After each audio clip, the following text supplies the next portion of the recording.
በስመ አብ ወወልድ ወመንፈስ ቅዱስ አሐዱ አምላክ አሜን። አንድ አምላክ በሚሆን በአብ በወልድ በመንፈስ ቅዱስ ስም ህዳር 16 በዚህች ቀን የከበረና የተመሰገነ የገዳማዊ አቡነ አፍር ከምስር ከተማ ውጪ የተሰራች ቤተክርስቲያኑ የከበረችበት ነው። ለእግዚአብሔር ምስጋና ይሁን፣ በረከቱ ከኛ ጋር ትኑር ለዘላለሙ አሜን። በዚህችም ቀን ለአባቶች ሊቃነ ጳጳሳት 48ኛ የሆነ የእስክንድርያ ሀገር ሊቀ ጳጳሳት ቅዱስ አባት አባ ዮሐንስ አረፈ። ይህም ቅዱስ አባት የቆጵሮስ ሀገር ሰው ነው። እጅግም ባለጸጋ ነው። በእስክንድርያ ሀገርም የሚኖር ሆነ። አባቱ አገረ ገዥ ነበርና ሚስትም አግብቶ ልጆችን ወለደ። ከዚህ በኋላ ሚስቱም ልጆቹም ሞቱ። በዚያን ጊዜ ገንዘቡን ሁሉ ለድሆችና ለችግረኞች ሰጠ፣ መጸወተ። እርሱም መንኩሶ በታላቅ ገድል የተጠመደ ሆኖ በጎ ስራዎችን ትሩፋትን ጨምሮ በመስራት እግዚአብሔርን ደስ አሰኘው። ከበጎ ስራዎችና ከትሩፋቱም ከቀናች ሃይማኖቱ ከአገልግሎቱና ከደግነቱ ከጽድቁ ማማር የተነሳ በግብፅ አገር የሚኖሩ ኤጲስቆጶሳት ሁሉም ተስማምተው ይዘው ወሰዱት። ያለ ፈቃዱም በእስክንድርያ ሀገር ላይ ሊቀ ጵጵስና ሾሙትና በወንጌላዊው ማርቆስ ወንበር ላይ አስቀመጡት። ያን ጊዜ የከበረ ወንጌልን አነበበ። በሹመቱና በክህነቱም ብርሃን ተገለጸ። ብዙዎች ድንቆች የሆኑ ታምራትንም አደረገ። ለድሆችና ለችግረኞች ሁል ጊዜ ያለማቋረጥ የሚሹትን የሚሰጣቸው ሆነ። ስለዚህ የሚራራ ዮሐንስ ተብሎ ተጠራ። በአይሁድና በአረማውያን ዘንድ የሚያስፈራ ሆነ። በመጽሐፈ ገድሉ እንደተጻፈ እጅግ ይፈሩትና ያከብሩት ነበርና መንጋዎቹንም በበጎ አጠባበቅ ጠበቃቸው። እግዚአብሔርንም አገልግሎ በሰላም አረፈ። ለእግዚአብሔር ምስጋና ይሁን፣ በረከቱ ከኛ ጋር ትኑር ለዘላለሙ አሜን። በዚህችም ቀን ቅዱስ ኪስጦስ በመኮንኑ በመክሲሞስ እጅ በሰማዕትነት አረፈ። ይህንንም ቅዱስ ኤስጦስን በመኮንኑ በያዘው ጊዜ ጽኑ ስቃይን አሰቃየው። ከዚህ በኋላ ራሱን በሰይፍ ቆረጠ። የሰማዕትነት አክሊልንም በመንግስተ ሰማያት ተቀበለ። በረከቱም ከኛ ጋር ትኑር ለዘላለሙ አሜን። በዚህች ዕለት በሮሚ ሀገር በካሃዲ መኮንን በእስክንድሮስ እጅ ቅድስት ጣጡስ በሰማዕትነት አረፈች። ወደ እርሱም ባቀረባት ጊዜ እስክንድሮስ ለአማልክት ሰዊ አላት። እርሷም ከፈጠረኝ ከጌታዬ ከኢየሱስ ክርስቶስ በቀር አልሰዋም ብላ መለሰችለት። መኮንኑም የፊቷን መሸፈኛ እንዲገልጡ አዘዘ። ውበቷንም አይቶ አደነቀ። ዓይኖቿ እንደ አጥቢያ ኮከብ ናቸውና ቁመቷም እንደ ዘንባባ ደምግባቷም እንደ ጽጌረዳ ነው። በዚያንም ወራት የሚመሳሰላት የለም ነበረ። ንጉሱም ባያት ጊዜ እርሷን በመውደዱ ልቡ ተነጠቀ። እንዲህም አላት፣ እሺ በይኝና ለታላቅ አምላክ ለአጵሎን ሰዊ፣ እኔም ለቤተ መንግስቴ እመቤት አደርግሻለሁ አላት። ቅድስት ጣጡስም እኔ ክብር ይግባውና ከክርስቶስ ከመንጋዎቹ ውስጥ ነኝ፣ ከእርሱ በቀር ሌላ አልሰዋም። ነገር ግን ወደ አማልክቶች መሰዊያ ቤት ገብቼ ኃይላቸውን እንዳይፈቀድልኝ አለችው። በዚያን ጊዜ ወሰዷት። በገባችም ጊዜ ጣዖታቱ ይጠፉ ዘንድ ክብር ይግባውና የኃይል ባለቤት ወደሆነ ወደ ጌታችን ኢየሱስ ክርስቶስ ጸለየች። ወዲያውኑ ንውጽውጽታ ሆኖ ጣዖታቱ ከመቀመጫቸው ወድቀው ተሰባበሩ። ታላቅ አምላካቸው አጵሎንም ቁልቁል ወድቆ ተንቀጠቀጠ።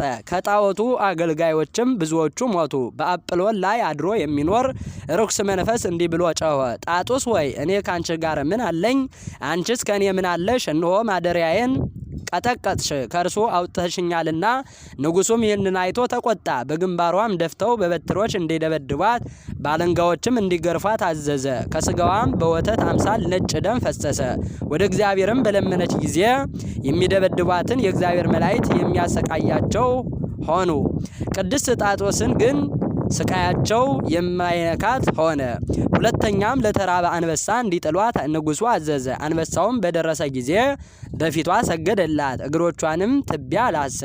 ከሰማይም እኔ ካንቺ ጋር ነኝና ንጽሕት ጣጦስ ወይ ደስ ይበልሽ የሚል ቃል መጣ። ንጉሱም ከክፉ ነገር የደረሰባት እንደሌለ አይቶ ራሷን በሰይፍ እንዲቆርጡ አዘዘ። ተጋድሏንም ፈጸመች። በሌሊትም የሮሜ ጳጳስ መጥቶ በከበረ ልብሶች ገነዛት። በወርቅና በብር የተለበጠ የእብነበረድ ሳጥን ውስጥ ጨመራትና በአማረ ቦታ አኖራት። ከስጋዋም ብዙዎች ታምራቶች ተገለጡ። ለእግዚአብሔር ምስጋና ይሁን፣ እኛንም በጸሎቷ ይማረን፣ በረከቷም ከኛ ጋር ትኑር ለዘላለሙ አሜን። በዚህችም ዕለት የመነኮስ አባ ዳንኤልና የንጉሥ አኖሪዎስ ዕረፍታቸው መታሰቢያ ነው።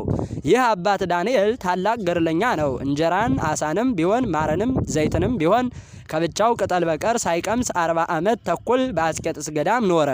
ከብዙ ዘመንም በኋላ የመመካት ሐሳብ መጣበት። በልቡም እንደ እኔ ትርህምትን መቆምን የታገሰ በገዳም በውኑ አለን አለ። ሰውን በሚወድ እግዚአብሔርም ብርሃናዊ መልአኩን ላከለት። መልአኩም ዳንኤል ሆይ በጎ ያልሆነ እንዲህ ያለ ትምክህትን ለምን ትመካለህ? ጌታችን ኢየሱስ ክርስቶስ ከትህትና በቀር ትምክህትን አይሻምና አለው።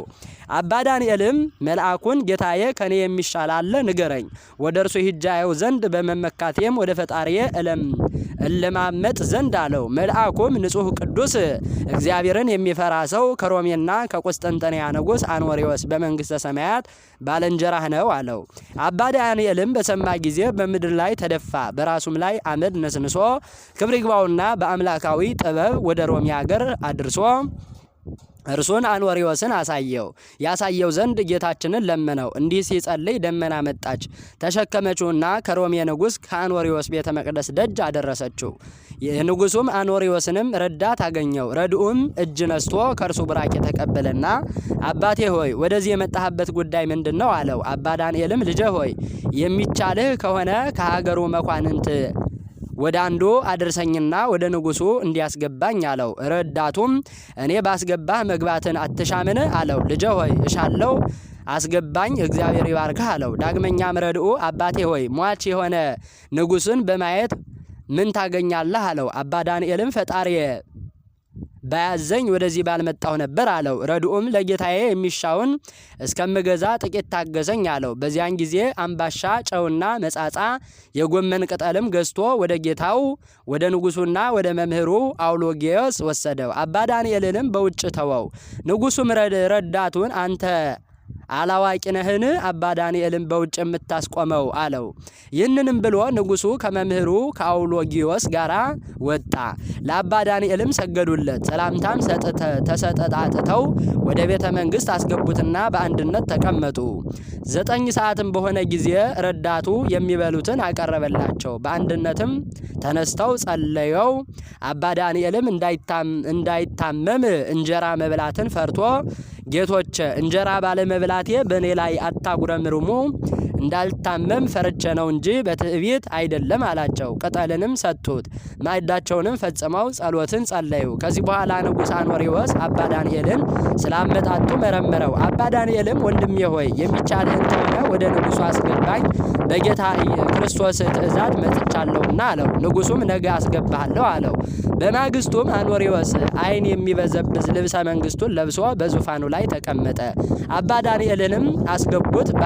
ባየውም ጊዜ ፈርቶ ተንቀጠቀጠ። ረዳቱም መፍራቱን አይቶ ወደ ማደሪያው መለሰው። ንጉሱም ችሎቱን ሲጨርስ ልብሰ መንግስቱን ጥሎ የምንኩስናውን ልብስ ለብሶ አባ ዳንኤል ወዳለበት ገባ።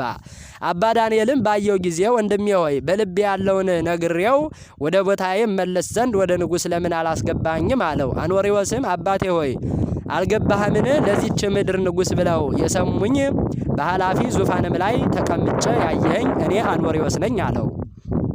አባ ዳንኤልም በሰማ ጊዜ ከእግሩ በታች ሰገደለት።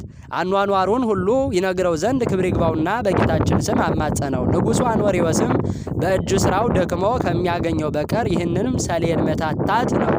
ሳይበላ ሳይለብስ 40 ዓመት እንደሆነው የሚተርፈውንም ለድሆች እንደሚሰጥ ምግቡም እንጀራና ጨው ቅጠል መጻጻ እንደሆነ የማንንም ገንዘብ ለመቀማት እንዳልደፈረ ድንግልናውንም እንደጠበቀ ነገረው።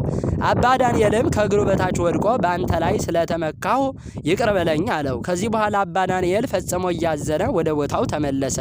ከ2 ወሮች በኋላ መምህሩ አውሎጊዮስ ተሰናብቶ አኖሪዎስ ከቤተ መንግስቱ ወጣ። እግዚአብሔርም መልአኩን ላከለትና ተሸክሞ ወደ አባ ዳንኤል አደረሰው። በተጋድሎም በመጠመድ ኑረው ገድላቸውንም ፈጽመው በአንዲት ዕለት አረፉ። እንዲሁም አውሎጊዮስና ረዳቱ በዚያች ዕለት በአንድነት አረፉ። ለእግዚአብሔር ምስጋና ይሁን። እኛንም በዚህ ቅዱሳን ጸሎት ይማረን፣ በረከታቸው ከኛ ጋር ትኖር ለዘላለሙ አሜን። በዚህችም ዕለት በሐይቅ ዳር እንዳለ ጽጌረዳ መዓዛው የሚጥም የፊቄጦር መታሰቢያው ነው። በረከቱ ከኛ ጋር ትኖር ለዘላለሙ አሜን። ህዳር 16 ቀን የሚከበሩ ዓመታዊ የቅዱሳን በዓላት ቅዱስ አኖሪዎስ ጻድቅ ንጉሠ ሮም፣ አባ ዳንኤል ገዳማዊ፣ አባ አውሎጊስ መነኮስ፣ ቅድስት ጣጦስ ሰማዕት፣ አባ አቡናፍር ገዳማዊ፣ ቅዱስ ኤስጦስ ሰማዕት፣ ቅዱስ ፊቄጦር ምዑዝ፣ አባ ዮሐንስ መሐሪ ወርሃዊ በዓላት ኪዳነ ምሕረት የሰባቱ ኪዳናት ማኅተም፣ ቅድስት ኤልሳቤጥ የሚመጥምቁ ዮሐንስ እናት፣ ቅዱስ ገብረ ማርያም ጻድቅ ንጉሠ ኢትዮጵያ፣ ቅዱስ ዮሐንስ ወንጌሉ ዘወርቅ። ዓለምን ወይም በዓለም ያሉትን አትውደዱ፣ በዓለም ያለው ሁሉ እርሱም ከሥጋ ምኞትና የዓይን አምሮት ስለ ገንዘብም መመካት ከዓለም ሆነ እንጂ ከአባት ስላልሆነ ማንም ዓለምን ቢወድ የአባት ፍቅር በእርሱ ውስጥ የለም። ዓለሙም ምኞቱም ያልፋሉ፣ የእግዚአብሔርን ፈቃድ ግን የሚያደርግ ግን ለዘላለም ይኖራል። ዘአቅረብኩ ማሕሌተ አዘኪሬ አእላፈ እምእለ ተጸመርኩ ዘልፈ ለእለ አነብብ ተወከፍ ዘንዴቴ መጽሐፈ እንተረሰይከ እግዚኦ ጻድቀ መበለት ወኩፈ እምእለ አብኡ ብኡላን ዘተርፈ ነቢያት ቅዱሳን ሰባክያን ሰማዕታት ወጻድቃን ወመላእክት ትጉሃን ደናግል አዲ ወመነኮሳት ሄራን ባረኮ ጉባኤ ዛቲ መካን እስከ አረጋዊ ልሂቅ ወምንዑስ ሕፃን ለዘ ጻፎ በክርታስ ወለዘ ጻፎን ዘይደርስ ለዘ አንበቦ ወለዘ ተርጎሞ በልሳን አዲስ ወለዘ ሰማ ቃልዎ በእዝነ መንፈስ በጸሎተ እሙ ማርያም አራጊተ ኩሉም ባይ ስውረ ይማረን ኢየሱስ ክርስቶስ አሜን። ይማረን።